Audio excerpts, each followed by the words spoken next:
हमारा जो जी जो हमारा नेक्स्ट टॉपिक है दारुल नदवा के बारे में। तो कोशिश ये की गई कि दो तहरीकें जो इससे पहले आ चुकी थी, जो अलीगढ़ मूवमेंट जिसका तकरीबन आगाज सर सैयद अहमद खान से हुआ 1859 में, और फिर 1866 में जो उलमाए देवबंद देवबंद तहरीक देवबंद का आगाज हुआ। तो जो सर सैयद अहमद खान की जो तहरीक थी, उसका जो मरकज था, उसका फोकस यही था। मतलब दोनों की तहरीक का मकसद तो ये था कि मुसलमानों का दोबारा गलबा हो, मुसलमान दोबारा हिंदुस्तान में हाकिम बन के वापस आए।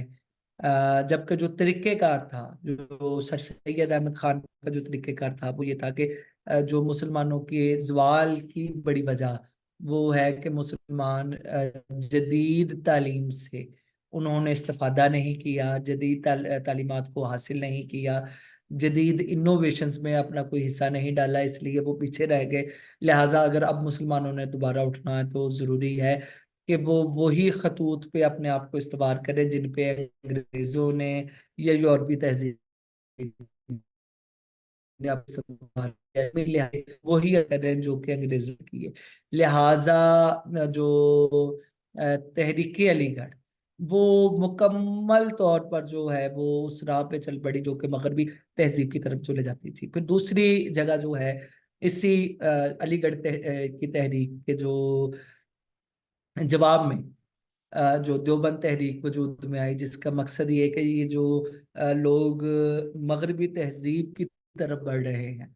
और इस्लाम से दूर होते जा रहे हैं, तो एक ऐसी तहरीक बर्पा करने की ज़रूरत जो है महसूस की गई कि जिसके तहत ये हो कि मुसलमान जो है वो इस्लाम की तरफ बढ़ें। और इस तहरीक का जो मकसद भी यही था कि जो मुसलमानों का जवाल हुआ उसकी बड़ी वजह ये है कि मुसलमान इस्लाम से दूर हो गए। अब इस्लाम से कुर्बत ही उनको जो है दोबारा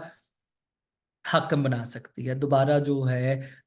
वो स्पिरिट बेदार कर सकती है कि वो दोबारा हिंदुस्तान पर हाकिम बने। तो ये जो दूसरी तहरीक, इसका बुनियादी मकसद यही था कि मुसलमानों में जो है इस्लामी तालीमात की जो है तरवीज करना, और इस्लाम को जो है बतौर प्राइमरी सब्जेक्ट, प्राइमरी और मुकम्मल तौर पर जो है इस सब्जेक्ट को मुसलमानों को पढ़ाना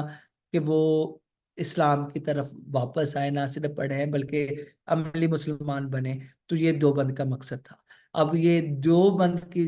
जो है तहरीक वो मतलब वो थी तो वही इस्लाम के साथ मुकम्मल उसकी पूरी कनेक्टिविटी, लेकिन जो जदीद जो दौर के तकाजे हैं उसे नजरअंदाज कर रही थी। तो जदीद दौर के तकाजे, लेकिन जो तहरीक अलीगढ़ वो सारे जदीद दौर के तकाजों को जो है वो तो ले रही थी, लेकिन जो है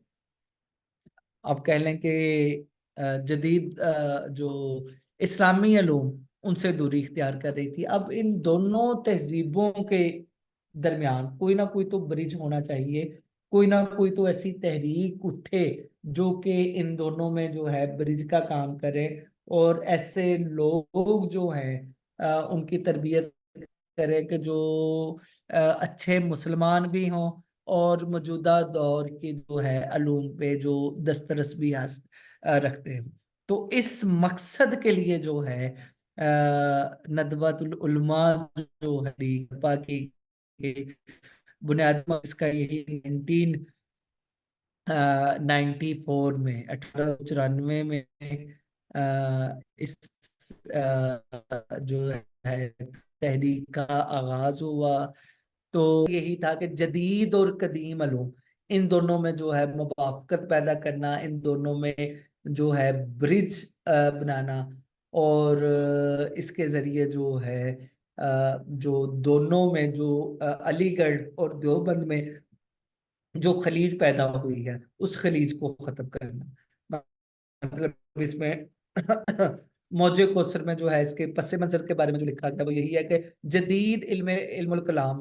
बिलअमूम इन शख्सियतों ने तरतीब दिया था जो अरबी और फारसी के फाजिल थे, लेकिन उल्मा की जमात से इन्हें कोई ताल्लुक ना था और बिलअमूम उल्मा ने उनकी मुखालफत की थी। मगर आहिस्ता आहिस्ता उल्मा में भी कुछ ऐसे लोग पैदा हुए जिन्हें इस जरूरत का एहसास हुआ कि इस्लामी मदारस का निसाब जरूरियात जमाना के मुताबिक बनाया जाए, और कदीम उलमा और अलीगढ़ तहरीक के बैन बैन एक तालीमी इदारा और मजहबी तरीके कार जो है वजह किया जाए, एक तालीमी इदारा जो है वो वजूद में आए। तो ये सिलसिला था। तो इसी सिलसिले ने या इसी सोच ने जो है दारुल नदवा नदवातुल उलमा का जो है क्याम अमल में लाया। अब ये बुनियादी तौर पर जो है इसकी जरूरत थी। अब नदवातुल उलमा का जो है जो क्याम जो अमल में आया, तो ये मतलब ये वो जज्बात है कि ये एक ब्रिज बनाया जाए, और इसके जो अव्वलीन जो अव्वल मुहर्रक है मौलवी अब्दुल गफूर कलेक्टर, तो ये अव्वलीन थे कि जिन्होंने इस सोच को अमली जामा पहनाने के लिए जो है काम किया। और जो लेकिन जो